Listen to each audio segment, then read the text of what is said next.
তুই তুই এখানে কেন আসছিস? বল কেন আসছিস? ছাড়ো। খুব মায়া হচ্ছে তাই না? ও তোমার স্বামী তাই? ভাই কি বলছো তুমি? আমি ওর স্বামী না, আমাদের শুধুমাত্র নামমাত্র বিয়ে হয়েছে কাগজে কলমে। আর সেই বিয়ের নিকাহনামা এখন পর্যন্ত রেজিস্ট্রেশনে পৌঁছায়নি। হ্যাঁ সেটাই তো, একজনের বউ ডিভোর্স না দেওয়া পর্যন্ত আরেকজন বিয়ে করতে পারে না। তাহলে তাহলে তাহলে কি? তাহলে এক সপ্তাহ ওরা কিভাবে সংসার করবে? হ্যাঁ কিভাবে? ভাই তুমি ভুল বুঝছো। ভাবির হাতে থাকতো সবসময় চাকু, আর আমি ঘুমাতাম সোফায়, ভাবি ঘুমাতো খাটে। বিশ্বাস করো, ভাবি কি স্পর্শ করা তো দূরের কথা, কখনোই নজরেই তাকাইনি। কি বলছিস? হ্যাঁ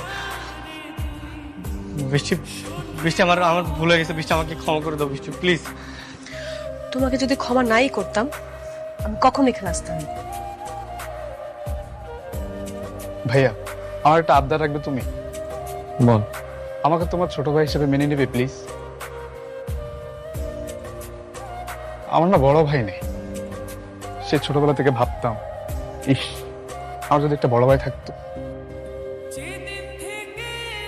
আজ তুমি আমার বড় ভাই হয়ে আমার থেকে দূরে। ভাই এই আবদারটা রাখো আমার প্লিজ।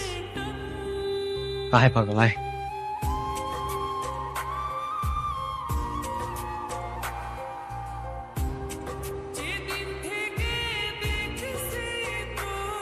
এই সুলেমান খান কল দিচ্ছে।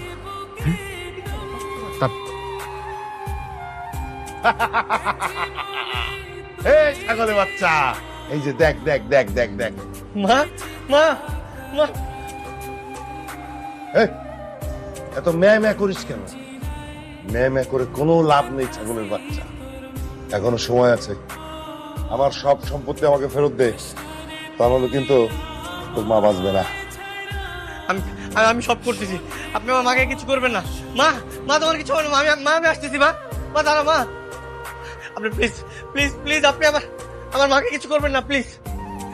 মা আমি আসতেছি। মা আপনি আপনি প্লিজ আমার মাকে কিছু করবেন না প্লিজ। আমি সব সম্পত্তি দিয়ে দিচ্ছি আপনাকে প্লিজ। আপনি আমার মাকে কিছু করবেন না। আমি সব সম্পত্তি আপনাকে লিখে দিচ্ছি। মা তোমার কিছু হবে না। আমি আসতেছি। মা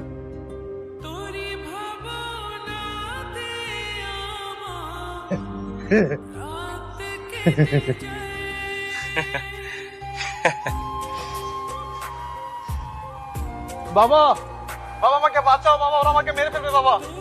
এই এই বলদের বাচ্চা, তুই ওখানে কিভাবে গেলি? কিরে সুলতান সুলেমান, হ্যাঁ নিজে খুব চালাক ভেবেছিলি তাই না? এই দেখ তোর ছেলে আমার মাকে সসম্মানে আমার কাছে ফিরিয়ে দে। আর যদি তা না করিস তুই ছেলেকে টুকরো টুকরো করে কুকুর দিয়ে খাইয়ে দিবি। বাবা আমাকে মেরে ফেলবে বাবা, তুমি বাঁচাও আমাকে বাবা। খবরদার খবরদার, ওর কোনো ক্ষতি করবি না তুই। ও কিন্তু আমার খুব আদরের ছেলে। আমার মা আমার বাসায় ফিরবে, তারপর তোর ছেলে তোর কাছে ফিরবে। কথাটা যাতে মনে থাকে। এই এই এই আমি আমি তোর মাকে এক্ষুনি ছেড়ে দিচ্ছি, আর তুই আমার ছেলেকে ছাড়। বাবা বাঁচা বাবা। এই এই এই এই এই, কোনো ক্ষতি করবি না আমার ছেলে। এই যে এই দেখ তোর মার আমি এই যে আমি খুলে দিচ্ছি। যেটা বলছি সেটা কর। কাজ হয়েছে? আমার মনে হয় কাজটা হয়ে যাবে।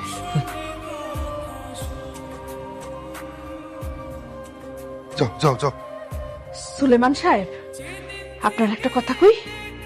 কি কথা? সারাটা জীবন আপনি যে সম্পত্তির পাহাড় করছেন তা এক নিমিষে চলে গেছে। আর সেই সম্পত্তি ফেরত পাইতে আপনি যুদ্ধ শুরু করে দিচ্ছেন। একটাবার ভাবছেন আপনার বয়স হয়েছে? তো তো আবার কি, মরতে হইব না আপনার? হ্যাঁ, এই সম্পত্তির পাহাড় নিয়ে কি কবরে ঢুকতে পারবেন? শোনেন, যাওয়ার আগে দুইটা কথা কইয়া চাই। এই দুনিয়ায় মানুষের জীবন না খুব সামান্য, কিন্তু পরকালের জীবন হইছে অনন্ত। সেইখানে যাইতে হইলে মানুষ আমল নিয়ে যায়, আর আপনার আমলের খাতা শূন্য।